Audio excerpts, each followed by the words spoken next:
The church stood small against the vast horizon, its wooden beams groaning under the weight of dust and time. Inside, the air was thick with whispers and the restless shifting of boots. She was the bride, poor, plain, dressed not in satin or lace, but in fabric patched by her own hands. As she walked down the aisle, every eye followed her, not with admiration, but with scorn. Smirks curled at the corners of mouths. Laughter slipped through clenched teeth, and the celebration turned into a cruel display of mockery. Yet what none of them knew was that this frail-looking woman carried a truth sharp enough to cut deeper than any insult. The groom stood stiff at the altar, his pride brimming at having married beneath himself, certain he was the one who held power in this union. His friends, lying along the benches, traded glances and laughter, whispering jokes about the bride's simple dress, her calloused hands, her humble roots. Every word was a dagger, meant to remind her she did not belong in their world. Still, she walked forward, her steps steady, her chin lifted just enough to hide the fire building in her chest. For years, she had endured their cruelty, the way they dismissed her in the marketplace, the way they looked past her as though she were invisible. They believed her silence was weakness, that poverty had left her powerless. But they had mistaken her quiet for surrender. Behind her calm eyes, she carried a secret heavy enough to crush their pride, a secret that, once revealed, would unravel everything they thought they controlled. The vows were spoken, the rings exchanged, and the mocking laughter swelled as she stood beside the man who believed himself her savior. It was meant to be his triumph, proof that even a poor girl would bow to his wealth and arrogance. But she did not tremble. Instead, she held her tongue until the moment was right, until the walls of the church were heavy with the weight of their cruelty. Only then would her voice rise, not to beg, but to expose. And when she finally spoke, the room fell silent. The mocking faces turned pale, the laughter choked in their throats. For the poor bride they had ridiculed did not come to the altar powerless. She came armed with the truth. And in revealing her secret, she would not only shatter the man who mocked her, but ruin them all, leaving the valley to whisper her name long after the wedding candles burned out. The church doors creaked as the bride stood before them, her dress plain, her veil simple, her presence mocked before she even stepped inside. Laughter hissed from the benches, whispers turned sharp as knives, and the weight of their cruelty pressed down on her with every step she took. Yet beneath her quiet posture, something unshakable stirred. She had not come to this altar to be pitied, nor to be broken by their scorn. She had come carrying a truth that would cut deeper than their ridicule, a truth that none of them expected. The groom's smug smile spread wide as he looked upon her, certain he had taken for himself a prize he could boast about, a poor girl molded to his will. His companions echoed his arrogance, exchanging knowing looks and cruel remarks, convinced that wealth and power had once again triumphed over humility. They laughed at her silence, mistaking restraint for weakness, blind to the fire rising behind her eyes. For years she had been dismissed, treated as little more than a shadow drifting through the valley. They had mocked her father's debts, her mother's absence, her simple home on the edge of the plains. But all the while she had held her tongue, waiting for the moment when her truth would speak louder than their insults. That moment had come, and it would not wait for the wedding feast to begin. The candles flickered as vows were exchanged, the air heavy with derision instead of reverence. Each word the groom spoke dripped with pride, as if he were granting her a gift she did not deserve. But when her turn came, she lifted her veil slowly, her gaze sharp and unflinching. Her voice, clear and unwavering, cut through the church like a blade. She did not speak of devotion or obedience. She spoke of secrets buried, of deeds done in darkness, of truths the valley had long ignored. Gasps spread like wildfire through the pews. The mocking smiles vanished. The whispers turned into stunned silence. In one moment, the poor bride had overturned the balance of power. She was no longer the subject of their laughter, but the wielder of their downfall. Her secret was no longer hers alone. It was the weapon that would ruin them all. The groom's face drained of color as her words poured forth, each sentence unraveling the carefully spun fabric of his pride. She spoke of his betrayal, of promises broken, of cruelty hidden behind the walls of his wealth. She named names, tied faces to sins, and stripped bare the facade that had kept him untouchable for so long. The crowd shifted uneasily in their seats, the weight of revelation pressing down on them like the desert sun. The companions who had mocked her moments before now avoided her gaze, their laughter silenced, their confidence shattered. For they too knew the truth she spoke, and though they had whispered it in shadows, they had never imagined she would dare bring it into the light of the church. Her courage burned brighter than the candles, and with each word, the room grew hotter, heavier, charged with the weight of judgment. The widow who sat in the back wept quietly, for she had long suspected the cruelty hidden beneath the groom's charm. The rancher near the front clenched his fists, realizing his loyalty had been bought by lies. And the preacher, his hands trembling, could no longer pretend that the ceremony before him was a union blessed by God. The church had become a courtroom, and the poor bride its judge. The groom tried to speak, his voice breaking under the strain of desperation. He called her a liar, accused her of madness, but the faces around him betrayed the truth. They believed her. The very people who had mocked her moments before now looked at him with suspicion, their laughter replaced by contempt. His pride had been his shield, but now was shattered, leaving him exposed and powerless. And the bride, once dismissed, once ridiculed, once cast aside, stood taller than ever. She had turned their mockery into silence, their scorn into fear. The secret she carried had not only ruined the groom, but it had torn away the mask from everyone who had conspired to keep her small. In one night, the poor bride had risen from the ashes of humiliation to hold an entire valley accountable for its cruelty. The church erupted in murmurs, voices rising like a storm as the bride's revelations rippled through the crowd. Men who had once puffed their chests with arrogance now shifted uneasily, while women who had whispered cruel words behind fans lowered their eyes in shame. The power that had once belonged to the groom crumbled with every second, and though he stood tall, his hands shook, betraying the terror beneath his skin. The bride did not falter. She named the debts he had hidden, the betrayals he had committed, and the lives he had ruined for his own gain. Her voice carried not the bitterness of vengeance, but the certainty of truth. The congregation listened, transfixed, as the story unfolded like a trial they had all been summoned to witness. Each word cut deeper, stripping away the mask of wealth and pride until only the cruelty of the man remained exposed. The groom's companions, those who had laughed loudest, now fidgeted under her gaze. They knew they were not innocent. They had profited from his schemes, mocked her suffering, and turned their backs when justice called. The secret she revealed was not only his undoing, it was theirs. The church, once filled with scorn for the bride, now turned its judgment upon the very men who had ridiculed her. A silence fell heavy as her voice ceased, broken only by the rattling breath of the disgraced groom. He reached for her arm, desperate to silence her, but she stepped back, her chin high, her eyes burning with the fire of every humiliation she had ever endured. His power was gone, and the crowd knew it. The poor bride was no longer theirs to mock. She had become the keeper of truth, the woman who had broken their illusions with nothing but courage. For the first time, the valley saw her not as a beggar dressed in white, but as a storm given flesh. Her secret had changed everything.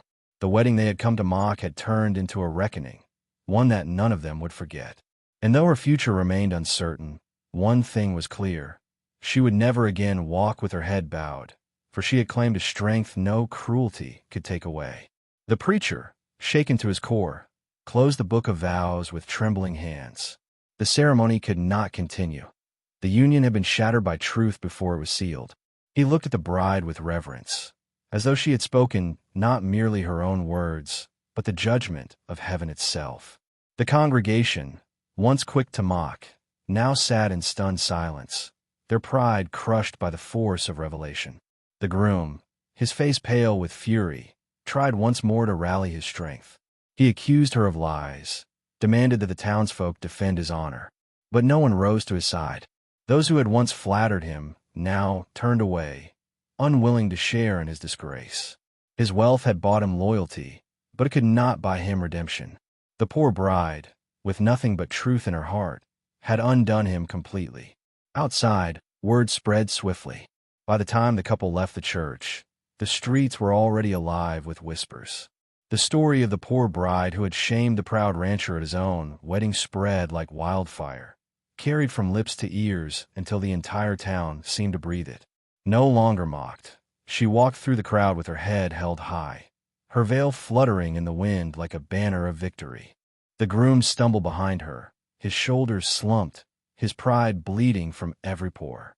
He had thought the day would be his triumph, a spectacle to prove his dominance, but it had become his ruin instead. His enemies rejoiced in his downfall, his allies abandoned him, and his future crumbled with each whisper that echoed her words. The bride, once the object of ridicule, had become the author of justice. Her secret had not only freed her from humiliation, but had destroyed the foundation of power built on cruelty. And though the West was a land where the strong often crushed the weak, that day the valley learned a different truth. Even the poorest soul could bring down the proudest, if armed with courage and the will to speak. In the days that followed, the town could not stop speaking of the wedding that had turned into a reckoning. The saloons buzzed with speculation, the market stalls echoed with hushed retellings, and the ranchers at their fences passed the story like wildfire.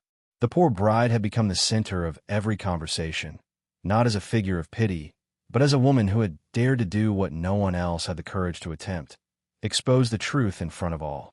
Children whispered her name in awe, and women who had once mocked her now looked to her with newfound respect. Men who had sided with the groom out of fear or advantage avoided her eyes, ashamed of the cruelty they had once joined. The valley, so often ruled by wealth and reputation, found itself shaken by the realization that those they had ridiculed could rise higher than those they had exalted. The balance of power had shifted, and nothing would be the same again. The groom hid from the world, his once proud figure now reduced to whispers of shame. He rode the outskirts of town with his hat pulled low, avoiding the glances of men who had once envied him and the sneers of those who now mocked him in return. His wealth still remained, but his name carried a stain no fortune could cleanse. Pride had built him a throne, but truth had torn it down, leaving him a hollow man adrift in the shadows. Meanwhile, the bride returned to her small home at the edge of the plains, where silence once felt like punishment, but now brought peace. She carried herself differently, not with arrogance, but with the unshakable dignity of a woman who had endured the fire and emerged unburned. She did not seek revenge beyond what she had already spoken. Her victory was complete in the ruin of those who had tried to break her. Yet, deep within her, she understood something greater. Her secret had been more than a weapon against cruelty. It had been a reminder to the valley that truth, no matter how long it is buried, always finds its way to the surface. And in the Old West, where power often belonged to the merciless, her story proved that courage alone could shift the fate of an entire town. Seasons changed, but the memory of that day lingered like a scar across the valley. No wedding was ever spoken of without her name woven into it, and no oath was ever taken without the silent reminder of what truth could cost and what it could conquer. Her story became a warning to the arrogant and a hymn to the humble, echoing in the hearts of those who lived under the harsh, unforgiving sun. The widow in town, who had long carried her own silent grief, found strength in the bride's defiance. Young girls who had once been told to bow their heads walked taller, inspired by the memory of a poor bride who refused to be broken. Even hardened cowhands, who had once laughed at her patched dress, spoke her name with respect, knowing she had carried a kind of strength they themselves had never found in the barrel of a gun. For the bride, life returned to its quiet rhythm, though never as it had been before. Her days were filled with simple labor, tending her home, caring for the few animals she kept, teaching the children who came by with wide eyes and questions. But her nights were no longer haunted by shame. Instead, they were filled with peace, for she had claimed a victory not of violence, but of truth. The groom, however, withered in silence. His fortune dwindled as his name poisoned his dealings, and the men who had once stood at his side abandoned him to save themselves. Pride had once been his weapon, but now it was his curse. The poor bride had not only ruined him, she had revealed him. And in a land where reputation meant survival, his ruin was complete. Thus, the story of the poor bride became more than a tale of vengeance or revelation. It became a legend of the West, a story carried by the winds across the plains, retold around fires and whispered in the dark. A reminder that even in a world ruled by power and cruelty, a single moment of courage could bring the mighty to their knees. The legend of the poor bride grew beyond the valley, reaching distant ranches and frontier towns where her name was spoken with reverence. Travelers passing through carried the tale, embellishing it with every retelling, until her story was as much a warning as it was an inspiration. In saloons filled with smoke and cards, cowhands raised their glasses to her courage. Around campfires, drifters told her tale to restless children, reminding them that truth, once revealed, is stronger than any weapon. The bride herself never sought such recognition. She lived quietly, tending her land and keeping to herself, her patched dress replaced by garments of dignity rather than luxury. She did not crave the riches her secret could have gained her, nor the power that now lay within her reach. What she had wanted all along was not revenge, but respect, and the freedom to live without scorn. Now, wherever she walked, silence fell, not from disdain but from acknowledgement. The women of the valley found in her a figure of strength they had long believed impossible. Where once they had been told to accept cruelty in silence, they now looked to her as proof that defiance could bring change. The men, too, though humbled, came to respect her resilience, for she had done what none of them dared. She had stood before an entire town and spoken truth without trembling. Her presence alone became a mirror, forcing others to measure themselves against her courage. But though the world admired her, the bride remained keenly aware of the dangers her defiance had stirred. The groom's shame had festered into bitterness, and bitterness in the West was as deadly as a drawn gun. He vanished into the hills for weeks at a time, rumors swirling of alliances with men whose hands were quick to violence. Though ruined in name, he was not ruined in will, and his silence felt less like surrender and more like the gathering of a storm. The bride prepared herself quietly, not with weapons, but with resolve. She knew the foreman's shadow still lingered, that cruelty rarely vanished, and that the price of truth was often more battles to come. Yet she did not fear it. For once a woman has faced the scorn of an entire valley and stood unbroken, there is little left in the world that can make her bow. The day of reckoning returned with the first whispers of spring. The town awoke to the sound of hooves striking the dusty road, and at the head of the small band rode the groom, his face hardened by shame and hunger for revenge. Though his wealth had dwindled, his pride had not, and he carried himself as if humiliation alone had carved him into a man more dangerous than before. The people watched from doorways, torn between fear and the hope that the bride's strength would rise again. She met him not with surprise, but with the same calm fire that had carried her through the wedding day. Standing before her modest home, her eyes met his without flinching. She saw in him not power, but desperation, a man clinging to the last shreds of respect he could not reclaim. His words were venom, promising ruin, demanding obedience, but they fell flat against the silence of those who now stood behind her.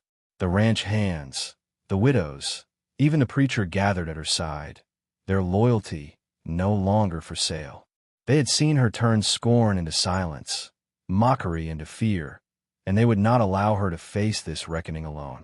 The groom, once the master of their laughter, now found himself outnumbered not by guns, but by truth bound to loyalty.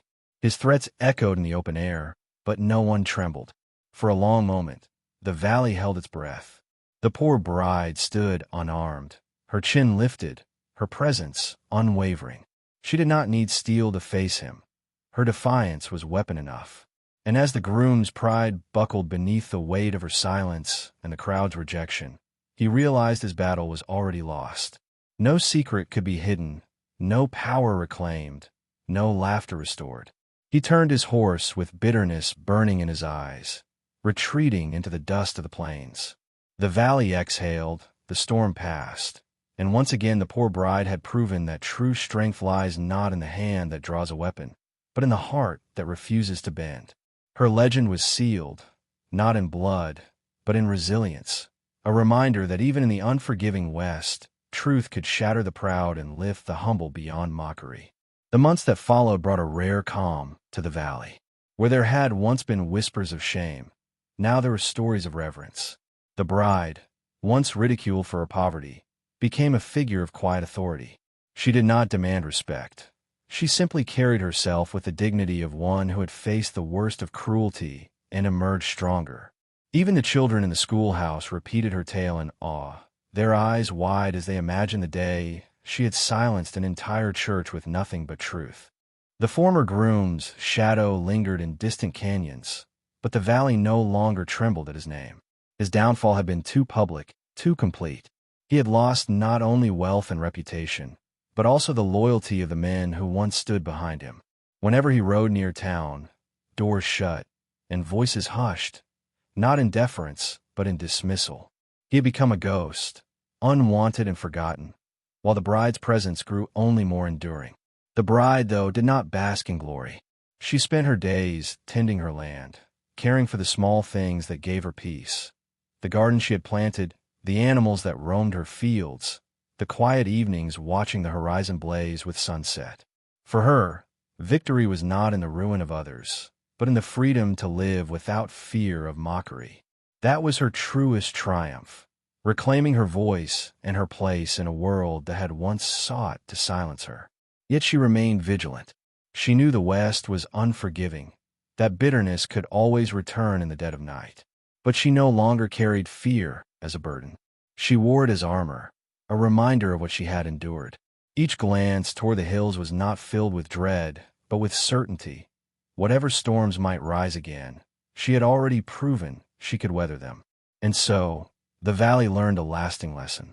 Strength was not found in gold, nor in weapons, nor in the pride of men who believed themselves untouchable. Strength was found in the quiet resolve of a poor bride who had been mocked, scorned, and underestimated, until she revealed the truth that changed everything. Years later, the tale of the poor bride was still spoken, as if it had happened yesterday. Around campfires, cowhands told her story with reverence, their voices dropping low when they spoke of the secret that had ruined the proud and lifted the humble. In saloons, drifters repeated her name as though it belonged to a legend rather than a woman who still walked the earth. The West, built on stories of violence and pride, had found in her tale something different, the triumph of truth. The valley itself bore the mark of her courage. Young women no longer walked with their heads bowed when mocked. They carried themselves with the fire of one who had proven that dignity could not be stripped away by cruelty. Men thought twice before ridiculing those they deemed beneath them, for they knew how quickly mockery could turn to ruin when truth rose to the surface. The bride aged with grace, her life no longer defined by poverty or shame, but by the respect of those who once scorned her. She never remarried, though many sought her hand, for she did not need a name or a fortune to define her worth. Her strength had already carved her place in history, and her peace was found not in alliances, but in the freedom she had claimed for herself. The man she had once married faded into obscurity. His name became a warning, a lesson whispered to young boys about the cost of arrogance. Where his wealth had once bought him influence, now his shame ensured he would be remembered only as the groom who had been ruined by the bride he tried to belittle. In the Old West, where legacy was everything, his had been destroyed by his own pride. And so her story endured, not as the tale of a poor girl mocked on her wedding day, but as the legend of a woman who stood against cruelty and shattered it with truth. In the end, the West remembered her not for her poverty, but for her courage, proving that even the smallest voice, when armed with conviction, can silence the loudest laughter and reshape the destiny of an entire valley. The story of the poor bride began with mockery, yet it ended with revelation. What was meant to humiliate her became the very stage where her strength shone brightest. In a single moment, she transformed scorn into silence and exposed the arrogance of those who believed themselves untouchable. The church that once echoed with laughter turned into a courtroom of truth, and the woman they had ridiculed stood as both judge and victor. Her triumph was not built on wealth, power, or vengeance, but on courage. She proved that dignity cannot be bought, and truth cannot be silenced. While the groom's pride collapsed under the weight of his own secrets, the bride rose above, leaving behind a legacy far greater than any fortune. Her voice, once dismissed, became the echo that shifted an entire valley's understanding of strength. This story reminds us that the West, and life itself, does not always belong to the loudest, the richest, or the cruelest. It belongs to those who dare to endure, to resist, and to speak when silence would be easier. True power is not measured in the gold we hold or the titles we wear, but in the fire of conviction that refuses to be extinguished. The poor bride carried nothing but her truth, and it was enough to bring the mighty to their knees. Her tale lingers not as a story of shame, but as a legend of resilience. It asks each of us, how many times have we bowed under the weight of ridicule when we could have stood tall? How often do we mistake silence for weakness, when it may, in truth, be the gathering of strength? The poor bride's courage is a reminder that even in the harshest lands, the human spirit, when unbroken, can light the path through darkness. If this story stirred something within you, let it live on. Share your thoughts in the comments. Give this video a like to help carry its message further, and subscribe to the channel so you do not miss more tales from the frontier. Each story we tell together keeps alive the echoes of the West. Echoes that remind us of resilience, truth, and the unyielding strength found in those the world once underestimated.